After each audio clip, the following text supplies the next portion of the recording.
আমার প্রিয় নবম শ্রেণীর ছাত্রছাত্রী এবং তার সঙ্গে দর্শক বন্ধুদেরকে আমি আদর্শ ক্লাসরুম চ্যানেলে আরেকবার স্বাগত জানাই। আমি উৎপল কালিন্দী। আমি প্রথমেই তোমাদেরকে বলেছিলাম আবহমান ক্লাস দিয়ে আমার নবম শ্রেণীর যে ক্লাস সেই ক্লাস শুরু হচ্ছে এবং পরপর এই ক্লাস চলতে থাকবে, এক একটা ক্লাসে দুটো করে পার্ট পেতে থাকবে। তাই আজকের যে আলোচনার বিষয় সেটা হলো আবহমান কবিতার সমস্ত রকমের প্রশ্ন, 1 নাম্বার 3 নাম্বার 5 নাম্বারের প্রশ্ন কেমন হতে পারে, কেমনভাবে তোমরা লিখবে তারই একটা আলোচনা হতে যাচ্ছে। অবশ্যই কিন্তু এই ক্লাসটি দেখার আগে আমার যে পার্ট 1 আবহমান পার্ট 1 সেই পার্ট 1 ক্লাসটি দেখে আসবে।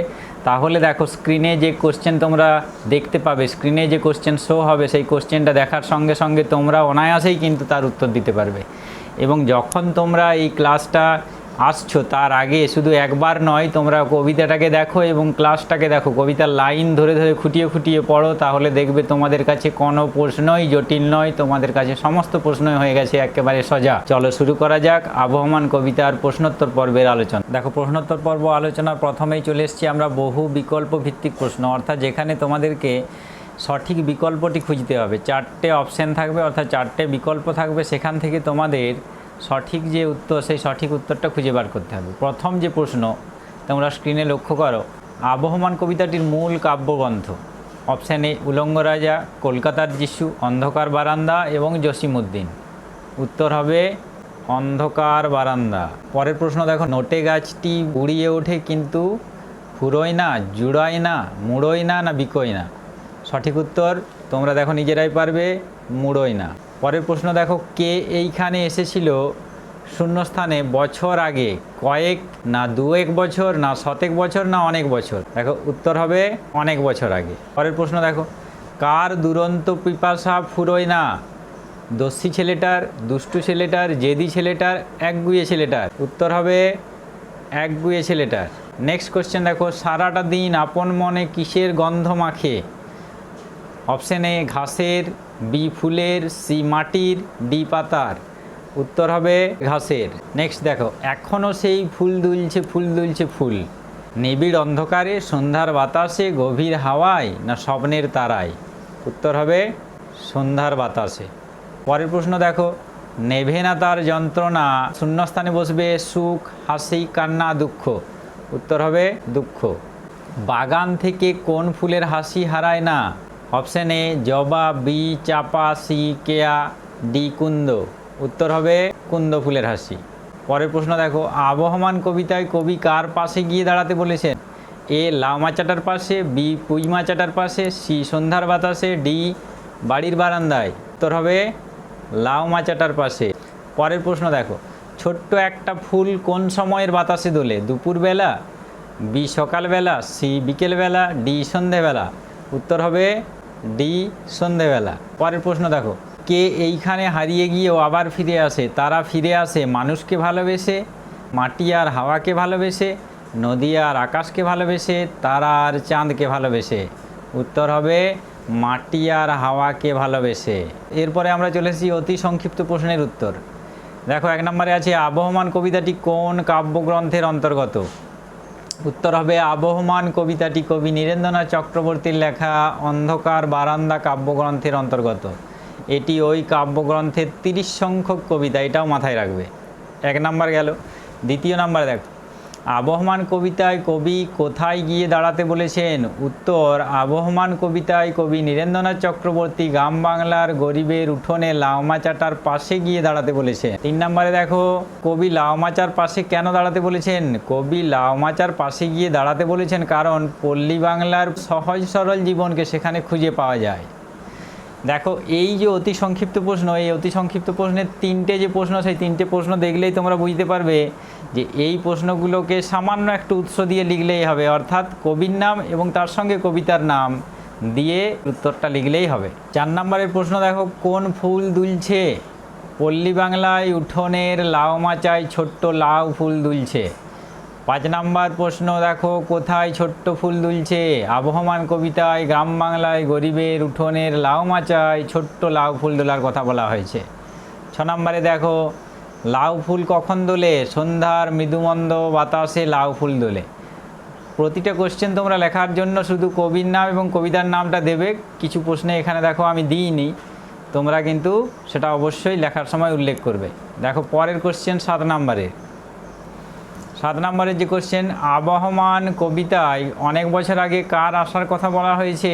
অনেক বছর আগে বাংলায় আশ্রয়ের খোঁজে মানুষের আসার কথা বলা হয়েছে, যারা এই দেশের বাসিন্দা হয়ে গেছে। ঠিক আবার অন্যভাবে বলা যায়, এখানে ঠিক সেই আগে শৈশব যে কাটিয়েছে যে ব্যক্তি মানুষটি বা কবি, সেখানে আবার যে ফিরে এসেছে তার কথাই কিন্তু এখানে বলা হয়েছে। পরের কোশ্চেন দেখো, আবহমান কবিতায় বাংলার ভূখণ্ডে এসে মানুষ কি করেছিল বলা হয়েছে? বাংলার ভূখণ্ডে এসে মানুষ এই দেশকে নিবিড়ভাবে ভালোবেসে এখানেই ঘর বেঁধে বসবাস করতে শুরু করেছে। পরের প্রশ্ন দেখো, আবহমান কবিতায় মানুষের হারিয়ে গিয়েও আবার কেন ফিরে আসার কথা বলা হয়েছে? গ্রাম বাংলার মাটিকে আর জল হাওয়াকে ভালোবাসে বলেই মানুষ হারিয়ে গিয়েও আবার বাংলার বুকে ফিরে আসে। পরের প্রশ্ন দেখো, এই মাটিকে এই হাওয়াকে আবার ভালোবাসে, আবার এই শব্দটি ব্যবহারের যুক্তি কী? খুবই গুরুত্বপূর্ণ একটা প্রশ্ন। প্রকৃতির বুকে মানুষ একদিন বন কেটে বসতি গড়েছিল, নাগরিক ক্লান্তিতে মানুষ পরে সেই প্রকৃতির কাছে ফিরে যেতে চেয়েছে। অর্থাৎ শহরের যে ব্যস্ততা, কর্মব্যস্ততা, সেখানে মানুষ শান্তি পায়নি। শান্তির আশ্বাস ফিরে পাওয়ার জন্যই সেই হাওয়াকে এবং মাটিকে ভালোবেসে আবার ফিরে আসতে হয়েছে তার নিজের সেই জন্মভূমিতে। পরের প্রশ্ন দেখো, কবির মতে কোন গাছ বুড়িয়ে গেলেও শেষ পর্যন্ত মুড়োয় না? কবির মতে নোটে গাছ বুড়িয়ে গেলেও শেষ পর্যন্ত মুড়োয় না, কারণ এই নোটে গাছের রূপকে কোনো একটা ব্যক্তি জীবনের গল্প বলা হয়, যে ব্যক্তি জীবনের গল্প কখনো শেষ হয় না, চলতেই থাকে। পরের প্রশ্ন দেখো, নোটে গাছটা বুড়িয়ে ওঠে কিন্তু মুড়োয় না। মুড়োয় না বলতে কি বোঝানো হয়েছে? মুড়োয় না বলতে বোঝানো হয়েছে যে সে কখনো শেষ হয়ে যায় না, অর্থাৎ ব্যক্তি জীবনের গল্প কখনো শেষ হয়ে যায় না, এটা চলতেই থাকে। পরের প্রশ্নের দিকে তাকাও, আবহমান কবিতায় মানুষের কোথায় হারিয়ে গিয়েও আবার ফিরে আসার কথা বলা হয়েছে? গ্রাম বাংলার নতুন প্রজন্মের মানুষরা নাগরিক যন্ত্র সভ্যতায় হারিয়ে গিয়েও আবার বাঁচার তাগিদে গ্রাম বাংলার বুকেই ফিরে আসে। অর্থাৎ শান্তির আশ্বাস নিজের চেনা পরিবেশই দিতে পারে, তাই সেই নিজের যে জন্মভূমি, সেই নিজের জন্মভূমিতে ফিরে আসার কথাই বলা হয়েছে। পরের প্রশ্ন দেখো, আবহমান কবিতায় কাকে একগুঁয়ে বলা হয়েছে? ভেরি ভেরি ইম্পর্ট্যান্ট একটা কোশ্চেন। যে মানুষ তার নাগরিক জীবনকে পিছনে ফেলে গ্রাম এবং মাটির কাছাকাছি ফিরে আসার জন্য আকুল হয়ে ওঠে, তাকেই একগুঁয়ে বলা হয়েছে। তোমরা কবিতায় এই সব পংক্তিগুলোর খুব সুন্দর করে ব্যাখ্যা এবং তার সঙ্গে চিত্রগ্রাফি দেখতে পাবে। তাই এই প্রশ্নোত্তর পর্ব আলোচনার আগে তোমাদেরকে আমি আগেই বলেছি, এখনও বলছি, যদি তুমি ক্লাসটা না দেখে থাকো সেই ক্লাসটা আগে দেখবে, তারপরে এই প্রশ্নোত্তর পর্বের আলোচনায় আসবে। আবহমান কবিতায় কার যন্ত্রণা নেভে না? আবহমান কবিতায় গ্রাম ও প্রকৃতির থেকে বিচ্ছিন্ন মানুষের যন্ত্রণা নেভে না। মানুষের যন্ত্রণা চলতেই থাকে, নেভে না তার যন্ত্রণা। কিসের যন্ত্রণা? প্রকৃতি থেকে বিচ্ছিন্নতার যন্ত্রণার কথাই কিন্তু এখানে বলা হয়। আর একটা গুরুত্বপূর্ণ প্রশ্ন দেখো, যা গিয়ে ওই উঠানে তোর দাঁড়া লাউ মাচাটার পাশে, কবিতায় এই অংশটি কতবার ব্যবহার করা হয়েছে? কবিতার আলোচনাতেও বলা হয়েছে যে আবহমান কবিতায় যা গিয়ে ওই উঠানে তোর দাঁড়া লাউ মাচাটার পাশে, এই পংক্তিটি 4 বার ব্যবহৃত হয়েছে। যদি এই লাইনটা একটু ভুল আছে তোমরা কারেকশন করে নেবে। প অনুস্বার কয়তয় রশ্মি বা প ম কয়তয় রশ্মি, এটি হবে। পরের প্রশ্ন দেখো, সারাটা দিন আপন মনে ঘাসের গন্ধ মাখে, উদ্ধৃতিতে কি বলতে চাওয়া হয়েছে? গ্রামে ফেরা মানুষটি দিনভর আপন মনে নিরালায় ঘাসের স্নেহস্পর্শ ও সবুজ গন্ধ প্রাণ ভরে শরীরে মেখে নেয়, তার কথাই কিন্তু এখানে বলা হয়েছে। দেখো, যা গিয়ে ওই উঠানে তোর দাঁড়া, 17 নম্বর কোশ্চেনটা আরেকবার দেখো, যা গিয়ে ওই উঠানে তোর দাঁড়া, এই অংশটি কতবার ব্যবহৃত হয়েছে? এটা যেমন গুরুত্বপূর্ণ, ঠিক সেই রকম কেন এটা বারবার বলা হয়েছে।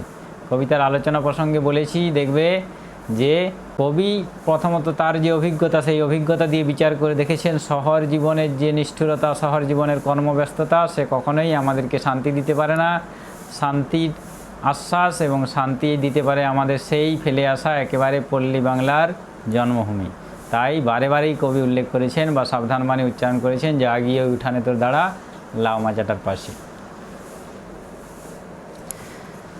পরের প্রশ্ন দেখা, লোকটি রাতভর তারায় তারায় কি আঁকে? লোকটি বলতে এখানে কবি বা কোনো একটা ব্যক্তি জীবন রাতভর তারায় তারায় আঁকে জীবনের হারিয়ে যাওয়া কিংবা না পাওয়া অতৃপ্ত নানা বাসনার স্বপ্ন।